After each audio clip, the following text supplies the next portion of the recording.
ബിരിയാണി കഴിക്കാൻ വേണ്ടി പാരങ്ങളോട്ട് പോവാണ്. രണ്ടും കൂടി ബിരിയാണി. അപ്പം ജിതിൻ കഴിച്ചിട്ടില്ല. അപ്പം ഞാനും ജിതിനും കൂടി. ഞാൻ നേരത്തെ കഴിച്ചിട്ടുണ്ട്. അപ്പോൾ നമ്മൾ മട്ടൻ വേണം, ബീഫ് വേണം. വണ്ടി നേരെ പറത്തി ഓട്ടോറിക്ഷ വിടാൻ പറഞ്ഞു. കാരണം 12:30 കഴിഞ്ഞു. 12:30ക്ക് മുമ്പ് എത്തിയില്ലെങ്കിൽ അവിടെ നിന്ന് ആഹാരം കിട്ടാൻ പാടാണ്. ഒരുപാട് നിൽക്കേണ്ടി വരും. അപ്പോൾ ഓട്ടോച്ചേട്ടനോട് പറഞ്ഞു, ഓട്ടോച്ചേട്ടാ ഒന്ന് പെട്ടെന്ന് വിട്ടേക്കണേ.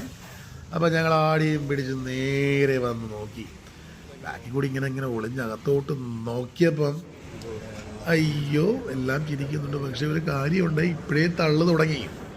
ആ നിൽക്കുന്ന നിൽപ്പ് കൊണ്ട് എല്ലാം ഫുള്ളാണ്. ആൾക്കാരിതാ ഓരോ ടേബിളിൻ്റെ ബാക്കിൽ നിൽക്കുന്ന കഴിച്ചല്ലേ പറ്റൂ. കൊള്ളാവുന്ന ആഹാരമാകുമ്പം കഴിക്കണം.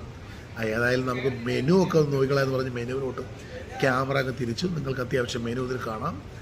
ഇനിയും നേരെ വേണം തിരിഞ്ഞപ്പോഴത്തേക്ക് അയ്യോ എന്ത് ചെയ്യും. ഏതായാലും നിൽക്കാം. കഴിക്കാതെ ഇവിടെ നിന്ന് പോകുന്ന പ്രശ്നമല്ല. എൻ്റെ കൂടെയുള്ള അപ്പോൾ ഞങ്ങളുടെ ഓപ്പോസിറ്റ് ഇതിലത്തേക്ക് സാധനം എത്തി. അവർക്ക് അതിന് മുമ്പ് ഞങ്ങൾക്ക് കൊണ്ടുവച്ചു കേട്ടോ. ഞങ്ങൾക്ക് പിക്കിളും ചമ്മന്തിയെ കൊണ്ടുവച്ചു. അപ്പുറത്തുള്ള ചോറെത്തി.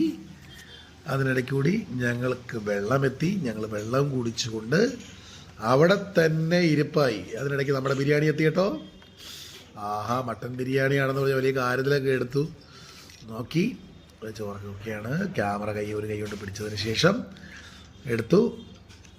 ചോറെടുത്ത് അതിൻ്റെ പുറത്തേനെ വെച്ച് 2 കൈയല്ല ഒരു കൈയിലുള്ള ഒരു മട്ടൺ പീസ് കണ്ടു.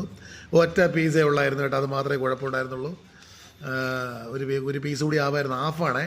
ഹാഫ് മട്ടനാണ് വാങ്ങിച്ചത്. നമ്മുടെ പാരങ്ങളൊന്നും എന്താ സ്മൂത്തെന്നറിയാം. കഴിച്ച് പാരങ്ങളിൽ പറഞ്ഞുകൊണ്ട് തിരികെ പോകുന്നു. എവിടെ പോയാലും കോഴിക്കോട് വന്നാൽ ആ മണ്ണിൽ കാല് കുത്തിയാൽ പാരഗൺ മറക്കണ്ട പ്രിയപ്പെട്ടവർ.